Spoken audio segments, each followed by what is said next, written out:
Hey friends, welcome back to Pastors' Wives Tell All. Today we're hanging out with our real-life friend, Haley Borin. Haley and her husband, Will, have been in ministry for 13 years and are currently serving at 2 different churches.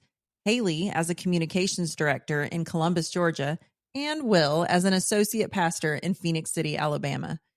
We chat with Haley about what it looks like to balance roles in 2 different ministries, the ups and downs of being both a pastor's wife and a church leader herself, and the importance of community and calling. She shares wisdom from her own journey, and we know that those of you who feel called to a ministry outside of your husband's will be so encouraged. So let's jump into this conversation with Haley.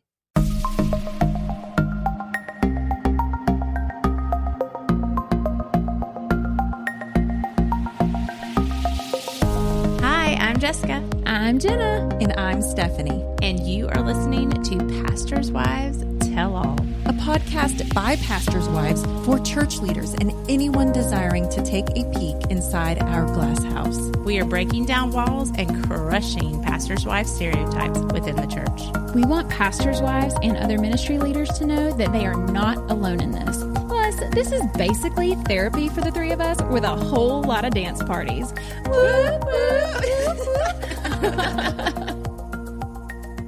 Hey, Haley, we're so excited to have you on the podcast today. So excited to be here. Thank you.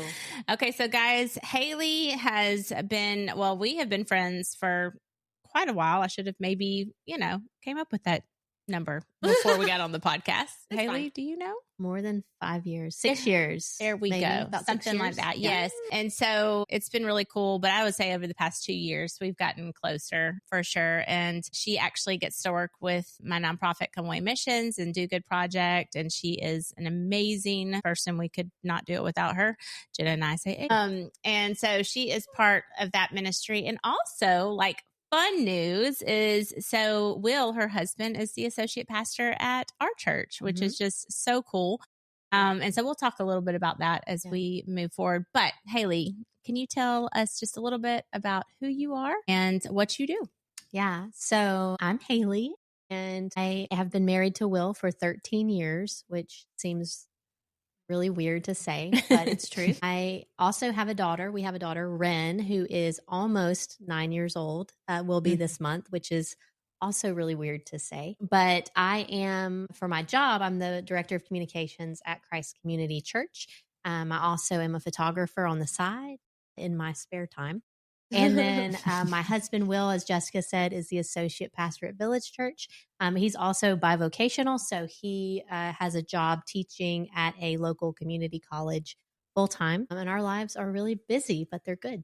Yeah. I'm so glad you're getting a little bit of a break. But on her break this week, she's still taking time to podcast with us. So we appreciate that. Yes. Yay! This is the good stuff. You are definitely busy. So speaking of busy, when you're a pastor's wife, you're busy. There's a lot that happens. Mm-hmm.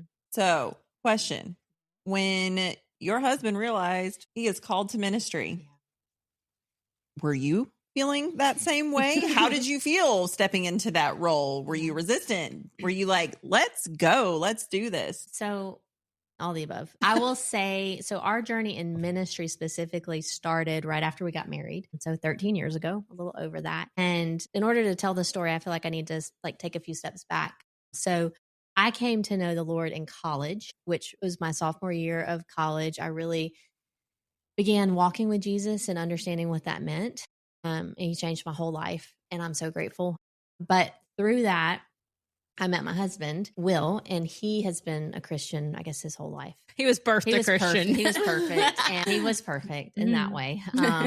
But anyway, so we met in college. He was a part of a campus ministry, and through that campus ministry, he brought me in, and I made so many friends and really became discipled and learned what it meant to really walk with Jesus in my everyday life. And I'm grateful for that. I want to say something kind of funny. The campus ministry, the name of it is really funny. It was called Cougars for Christ. I'm sorry. Hold on. Yeah. And it was like Cougars for Christ. Because we were at Columbus State. Yes. And our mascot is the forgot Cougars. about that. Yeah. So it was like, it got named before Cougar was like a thing. A thing. So by the time we got into it, it was like, you didn't want to think about it like older women. Please tell me you have like an old T-shirt or bumper sticker. Oh, with yeah. that Oh my you wear gosh. it. Great. Can I borrow it? Yeah. I just want to We wear got it. lots- That would be funny. We got lots of old swag, but that's it great. ended up gosh. becoming abbreviated to C4C, which was much more palatable. Yeah. So, I would say. but through that ministry, no, it's terrible. I think it's great. So the Lord can use anything, Yes. right? Uh-huh. All that to say. And Apparently. so through that ministry, I really came to know him, to know what it meant to live in community with others. I made friends that were my roommates eventually, and they were in our wedding and like all the things. So it was a really sweet time. But in college, Will was about to graduate. It was his senior year. And his plan had always been, and our plan together through our dating relationship had always been, that he was going to go to pharmacy school. He was a biology major. And that was his degree. And he was going to go to pharmacy school and become a pharmacist. Mm. And I was Smarty like, pants. yeah, he's really smart. But I was like, oh man, pharmacists like that, they make pretty good money. And that sounds like a good life for me. Yeah. So, Yeah. so that was the plan. And so he graduated, and that was the summer we got married. I had 1 year left in school at CSU. And so we got married. At that time, at our campus ministry, the director, like at the same time, was feeling called to a different organization. So there was this opening there, and it hadn't even been like on our radar that Will would consider stepping into that. Like, it wasn't a thing that we had ever talked about. So this is the part that's kind of bizarre. On the way back from our honeymoon, literally like on the drive back, Will goes, I think the Lord's calling me maybe into ministry. And I was like, oh my gosh, I've been totally bamboozled. You tricked me. There's no turning back now. Like, we're married. We like all the things. We had a plan. We had a plan. And now, but the thing is, the thing that saved it was that I felt it too. And I had felt it even before we had actually gotten married. Like, I felt like ministry was something that God would call us to at some point. But I didn't know what that looked like. And so he did. And so for 7 years, Will stepped into that role and led the campus ministry. Wow. So that was challenging. Yeah. It was majorly challenging at times. Yeah. And it's actually something that did not end the way that we hoped it would. In 2019, it actually, we had to step away from it, and it is no longer on campus. So it didn't end the way we wanted. And there is a lot there that we could talk about. But Yeah. it was hard. Okay, so you didn't expect to become a pastor's wife, but therefore you did.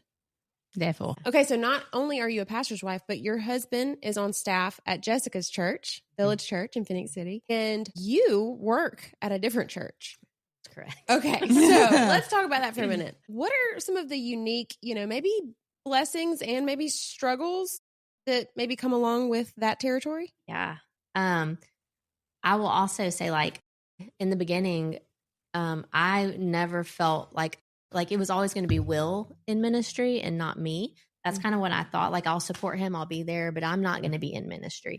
And so I worked in corporate and then some nonprofit roles. And then I felt like the Lord was calling me to take a role at our church. And so with my degree in like writing and graphic design, things like that, I took the role of director of communications. And I've been in that role for a little over 7 years. And what's interesting is that Village Church is actually planted from Christ Community Church. That happened about 10 years ago. Yeah. 10. So we've always had a relationship with Village and know a lot of the same people and run in the same circles. So when Will was feeling called to take this position as the associate pastor at Village, it just felt like a very natural thing. Like, it didn't feel weird or like totally out of the ordinary, because we knew and trusted these people. I would just preface this segment by saying that I am still not totally sure that this situation is ideal. And I would caution people, if you feel like you're wanting to go to two separate churches as a family, to really seek the Lord in that, because the only thing that's really kept us in line and sane in this time is like calling. We fully believe that both of us are where we're supposed to be. But it does have its challenges. Like, we have a daughter. So on Sundays, things get a little tricky. She actually loves it because she can experience Christ Communities ministry and Villages and get two very radically different experiences, but she loves them both. But I would say, like, it's not something that we set out to do. Ideally, I would love for us to be able to be together on a Sunday. So it does make things hard. And I would also say being a part of two different bodies is hard because we're both like very invested, not only in the churches where we work, but like in the other church too, with friend groups and community and all the things. So it does get difficult. Well, let's dive a little deeper into that difficult. So how do you balance that? Because there's probably a few out there, or there's people out there that would judge of like going, my gosh, why are they at two different churches? Why don't she just leave her church? Or why don't he just, go look for another church but you would still be there. That's the hard thing. So how do you balance being 100% in where you're at on staff, but also you are a pastor's wife to another church? How do you do that? How do you feel like you're doing a good job of that? How do you feel like you're potentially failing? Even though I'm going to go ahead and tell you she's not failing at all, but like just your internal thoughts and feelings. I think, I don't know if I'm doing a good job, and that's not for you to say like you are, because I think as pastors' wives, we can put so much pressure on ourselves to be this, whatever image that is you have in your head. But I would say practically some things that we've done together as a family to kind of bridge that gap is like I joined a village group with Will, and a village group is a community group at Village Church. So we're in small group together. So we have a really close-knit small group where our kids are playing and we're growing and learning and being discipled in the Lord together. So I think that's really important to have a community where you're both present, because what can happen organically is that Will has a friend group at Village and I'll have one at Christ Community, and we don't have community together. Right. So just maybe thinking along those lines of like, how can we practically bridge that gap? Something else that I want to be more a part of is the women's ministry at Village. I love going to the conferences and events. Like a couple weeks ago, this got really crazy because Christ Community had a women's conference, like their first ever like in-house women's conference. And Village had their women's conference the same day. Like, how does that happen? Day. And not only that, but Jessica was like, hey, will you come speak on a panel? So I was like literally in two different places, like running. And so it happens. Also, Will, like in the same breath, like he still serves somewhat on Christ Community's like worship design team. So that's like, he'll come and help us with lighting for the stage or like whatever. Yeah. Or just come hang out and talk because he loves people and to be around. So just finding those spaces, I think, where you can both be in the same place for something, whether that's an outreach event, whether that's community, whatever it is, like be intentional. Oh, yeah. I think y'all both go to different outreaches. Like he'll come over for something if he needs to for your church. And then you'll come over if we have an outreach thing and it's not on a day that you have something. Right. So, I think y'all are doing all you can do with the cards that are given to you for this season. Also, one of the other things is I think like you do a good job of when you come to us, you're excited to be there. You know what I mean? Like, so it's nice to know like, we're not just an after, like, have to be here and come try to be here for a couple of minutes so I can show my face and be a good, wife and pastor wife. Like, I feel like when you're, wherever you're at, you're happy to be at whichever place you're in the moment. And so when you come over, you're like genuinely excited and you like are still trying to like invest in the people and get to know them and be a part of it. So I think that helps like the attitude that you have coming over, especially to the church that you're not as close with. Yeah. And I would say to that, like Village has done a really great job at not placing a whole lot of expectations on me. Yeah. Like they've been so grace-filled and merciful. And like we even, getting to go to Rwanda, that was another way we bridged the gap this summer was Christ Community and Village took a team together to Rwanda, which was really cool. But like even in that, like Village Church members were so grace-filled and just saw me as a person. And so I love Village and I love going there when I can to just be. And people allow that there for me. And I'm grateful for that. Yeah. Hey, friends. friend, we will get right back to our episode, but we want to take a moment and thank our patrons. You guys keep our podcast going. If you are not a patron and you would like to consider donating to our podcast ministry, we would be so grateful, and we might even do a happy dance. When you become a patron, you get perks like being the first to hear about special info and retreats. You get bonus episodes, monthly devotionals, lock screens, and more. Plus, we have added a new $1 tier for those who believe in us and what we're doing, just because you love us. So head on over to our show notes and click on the Patreon link to learn more. Now let's get back to our episode. You know, I really love that your husband supports you in your role as well, because I know you mentioned this, that some people would criticize or say, well, and it goes to the woman normally. Mm-hmm. She needs to give that up and go be at the same church as her husband. Mm-hmm. They would not look at the circumstances surrounding it. They would not even take your calling into consideration. But I love that you have a family unit that has decided together, like, whatever the Lord has called us to do, we can still do this in a healthy way and support each other and hold both. And maybe set up boundaries in other areas so that you can do those things. And it sounds like you have, and it sounds like you've worked it out to be very present with him in his ministry while he's also very present in yours. And that, to me, like, I don't want people to miss that. And I know that that could be a little bit controversial in some realms, but I like it. But ministry in general is just, it can be difficult whether you're at two different places or not.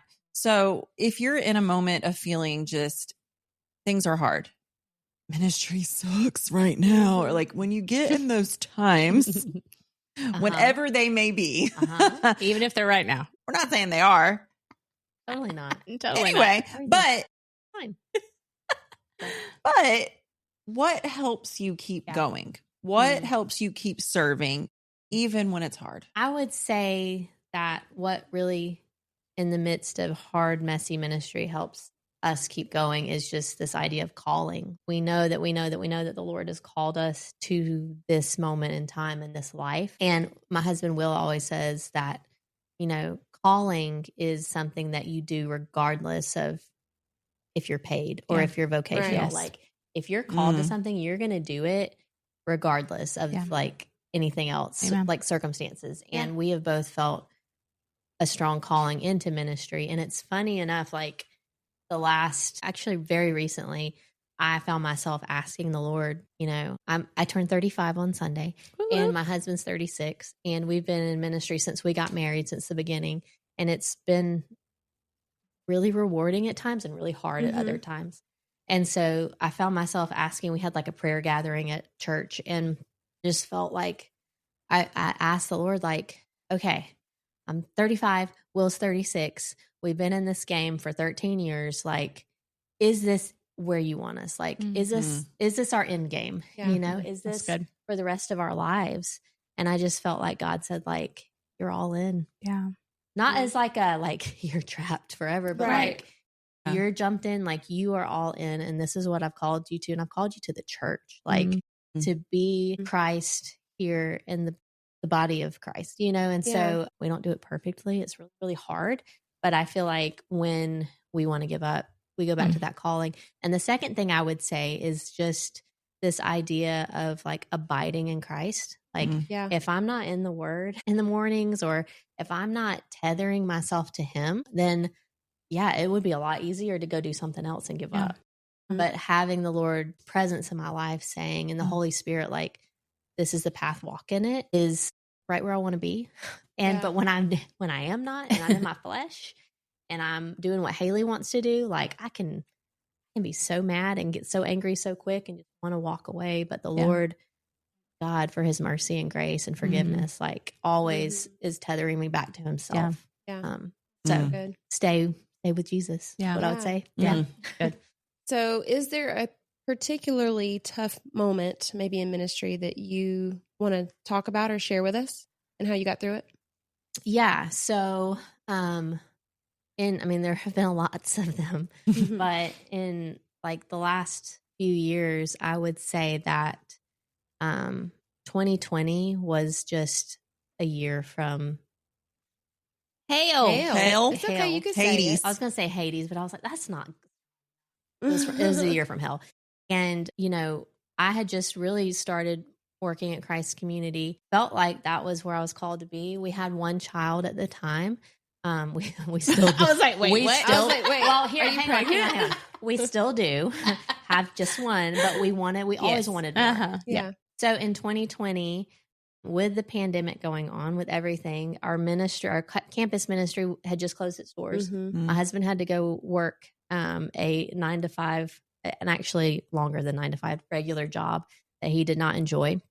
And the ministry and the work I had started at our church felt like it was unraveling, like this really healthy body of believers where we were. I was seeing people that, had been there for 20 years leave, and a lot of them leave. And it was some of them, like, I don't know all the reasons. Some of it seemed to be politically based or COVID based or mask versus no masks based. Yeah. It was really tough. It was really tough being on, in communications. You're on the receiving end of a lot of like social media and emails and things. So I began to see what brokenness in the body of Christ can look like, which was disheartening. And then at the same time, I got diagnosed with a really random, freaky, stupid from hell autoimmune condition to where it's like a bleeding disorder. And so we were trying to have another baby at the time, and my body just wouldn't work.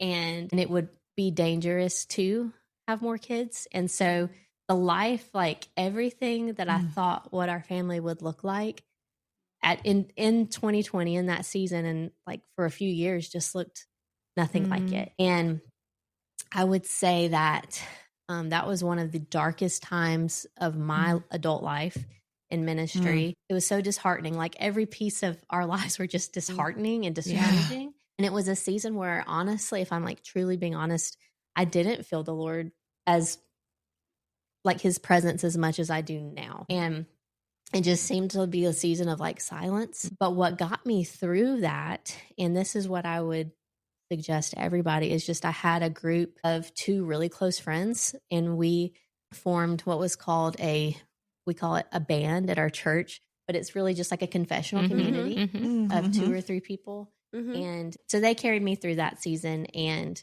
even though I wasn't in a great place mentally or spiritually, like my friends were, and I was they could handle whatever I was giving them. Pray for me to hold me accountable. So really that got me through that. Yeah. It's so cool. So important. That's a really, just a sweet testimony, like of where God has brought you from 2020 to now, like who could have thunk it? But it's such a sweet testimony to know that you can have a really hard season and God feels very silent in a way, even though we know that he promises to never leave us or forsake us, that there are moments like that. And he is still there actively moving, even if you don't see it, and he had this beautiful plan right around the corner for you in a lot of different ways, just like he continues to. I feel like that's relatable though to a lot of people during that time too. I feel like everybody was going through tragedies.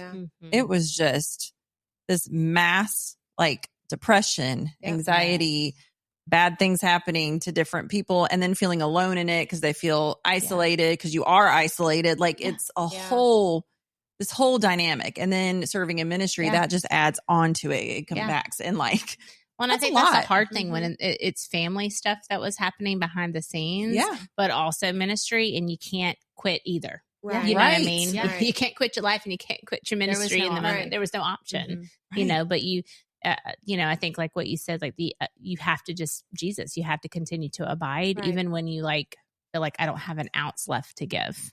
Like you just have to continue to lean. So, a lot of this, what you're going through, what you have been through, like for the other ministry leaders, maybe pastor wives or pastors listening that might be in similar situations, what was some maybe some advice that you could give, some wisdom? What has kept you sane during this time? What's kept you still abiding and staying close to the Lord? And how are you finding that peace, even in the midst of juggling a lot all at once?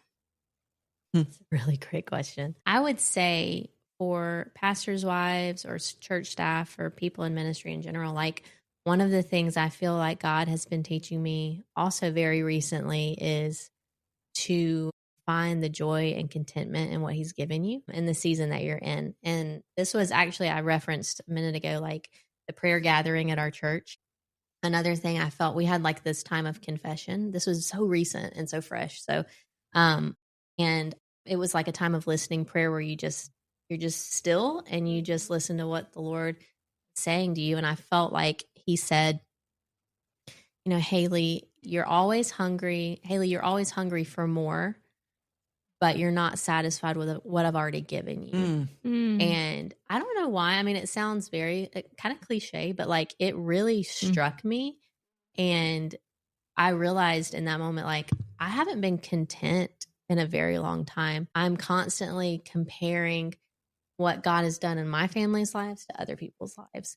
I'm comparing like, gosh, it's so hard to be at 2 different churches and it's so hard to be doing this here and he's doing that there. And it's so like, we only have 1 kid and wanted more kids. And then sometimes I'm like, never mind. Like, see, you know, our house is like the running joke. Like our house is like just falling apart all the time and we're always trying to fix it. And Same. Okay, good. We can talk later. Yeah. But like, I felt like God's like started listing off this stuff to me, like, not content in this and you're not content in this and like until you find that contentment in me, everything else, like it doesn't matter.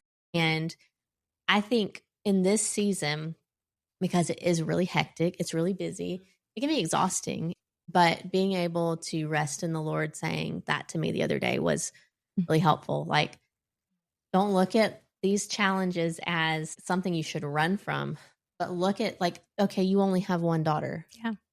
How would you feel, Haley?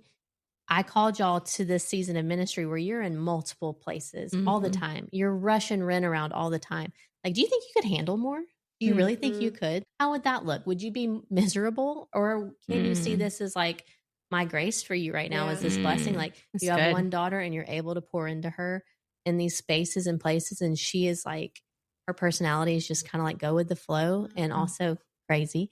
But she enjoys it. Like it's not, I don't know. I think for me, like really focusing on, you know, being in the moment, my daily bread from Jesus. Yeah. And like, what has he given me today whatever work that is ministry wise or family wise, like what is he doing right now? And once again, abiding in him. Well, and to be thankful in it says like, be thankful in all things, you know, and I think that I always have to remember if I'm having a whiny day or whiny season or something, like I have to like go touch stuff in my house and go. A lot of times I'll go pace around my pool. You got to touch grass. I got to touch that grass. No, but I'll go. I did say grass for those that are listening. And like I have to like pace in my backyard and just like talk to Jesus and be like, I'm thankful for this. You know, all of the things I do have, you know, because it really does take you back. You know, kind of above your situation to go, this is for a moment, but I have all of these other things. Yeah. So that's beautiful the way you're looking at it. I would also say like this along the same vein, like comparison with other ministries and other churches and other family situations. Like that's just not healthy. Slippery slope. So it can wreck whole ministries.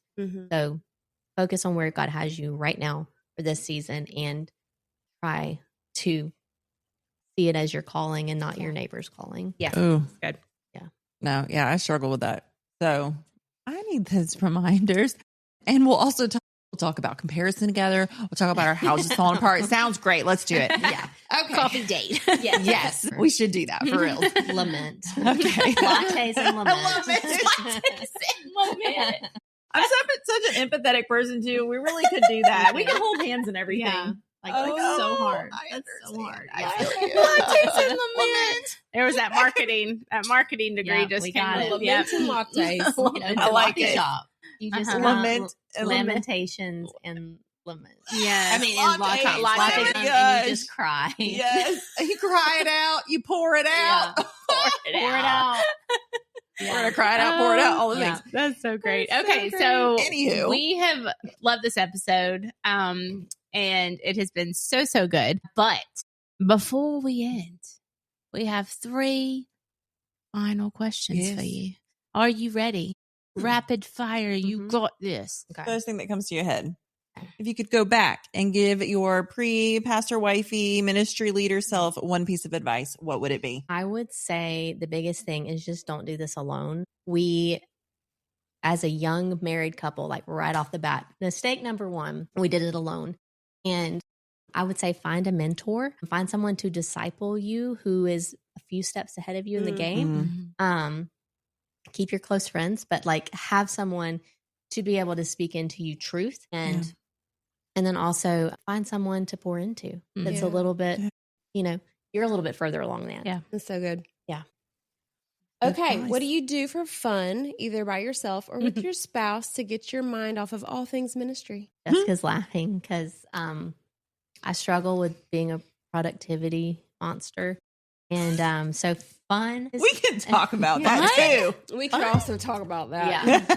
But I would say, and this is still like super fun, but I like to go to my gym and work out and take out all my aggression on myself, I guess, which is like so awful. I like to work out. I love like getting coffee with friends. We are very lucky in that my parents live in Panama City Beach. And so we can take family trips often. That's a blessing. That right is there. a blessing. So we're able to get away for free a lot. Yeah, that's nice. So, but I mean, let's be real. Like our lives are ministry. Like I feel like, we're in it. And what has been a blessing in being in 2 different spaces is that I'm kind of Will's sounding board for things and he's kind of mine. So we can both give kind of those external perspectives. That's so true. Even if we're going like, hey, this is date night. Yeah. But then we do talk about fun things. Yeah. A little bit of mixture. Yeah, that's good. right. Okay. So if you could tell the church congregation one thing without reservation and have their full attention, what would you say to them? I have so many things. So like narrowing it down to one is hard. What I would say to the church is that sometimes it's not all about you. And what I mean by that is that church is meant to be a body of believers together going after the Lord. And it's not always just like I'm coming to a Sunday morning service to get filled up and then the rest of my week is whatever. Like, even if you're in a season where you're like, you know what, I really don't like the teaching lately, or I really don't like the worship lately, or someone in the kids ministry did this and it just rubbed me the wrong way. So I'm peacing out. I'm leaving. Like stop for a minute and think, what have I done to contribute to, what could I be doing to contribute to the problem? Like if you have a solution, what is God calling me to do first and foremost? And then like, what do I have to give to the body? I think we get so focused on ourselves, and that is when the problems happen. That's when the cracks form. When we're focused on ourselves and not what God is asking us to do. And with that, I would say that, the weight of the decisions you make can be heavy on not just yourself. Like it can be so heavy for pastors and pastors' wives and staff to carry the weight of all of people's decisions from a caring standpoint, but like also like, your sin doesn't just affect you. Right. Like it can go so much deeper and hurt so many more people. Yeah. So just something to consider. And then like the last thing I would say from a staff member standpoint is that Sunday mornings a lot of times just aren't the place where you have to flag down a staff member and ask the question you've been thinking about all week. Air all your Or voice your grievances. concerns or complain.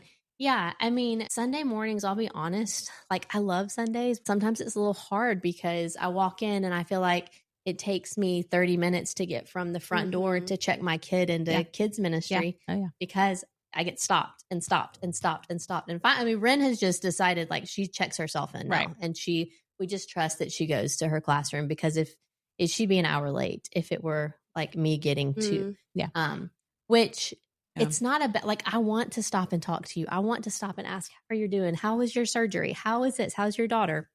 I don't necessarily want to stop and say, you know, we've got a question about this thing coming up, or we need you to send us this or whatever, partially because I'm going to forget in that moment. Yeah. I have started saying, hey, will you email me that? Yep. Because I'm going to forget. And it's true. Jessica saw that last week. Well, it just made me feel better because like at least 5 times on a Sunday morning, I say, can you text me that? And I will not respond. So I'll check it later this afternoon. Right. You know, because it's like they're just throwing things at you. And I'm like, and you just, and I understand it because it's like they see you and it pops in their minds. Like, I got to ask her this thing. Oh, yeah. And we want to talk to you, but we also want to worship and be with the people that we love in the body. So, yeah. That's so good. It's That's so a good. lot of good stuff there. That could be a whole podcast on the 3 things that you mentioned for sure. Well, Haley, thank you for just sharing with us and being a light and rocking a whole lot of things really well. And if you only knew behind the scenes how long it took us to actually do this one episode, y'all would be shooketh. But it's going to sound beautiful because Jenna's going to edit it all out. No pressure. But we love you guys. Thank you, Haley. And until next time. Bye. Thank you. Bye.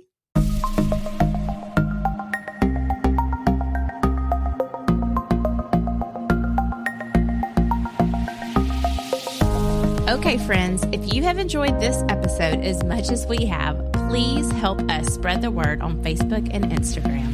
If you didn't know yet, Instagram is where all the fun is at. From dance reels on Wednesdays to spiritual encouragement and laugh out loud posts in between, there is something for everyone. And last but certainly not least, if you could take a moment right now to stop what you're doing and give us a rating and review, even subscribe to our podcast, this seriously helps other people find us who wouldn't be able to otherwise.